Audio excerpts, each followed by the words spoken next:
The St. Andrew South Police has listed the names of the top 10 persons of interest in the division. Speaking with journalists earlier today, Operations Officer Deputy Superintendent Coolidge Minto says the division has seen a reduction in murders and shootings. However, gangsters continue to wreak havoc across the division.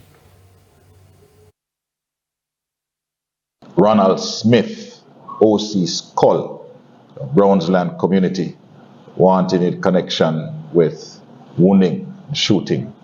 Romario Grant, OC Kaka, wanted also.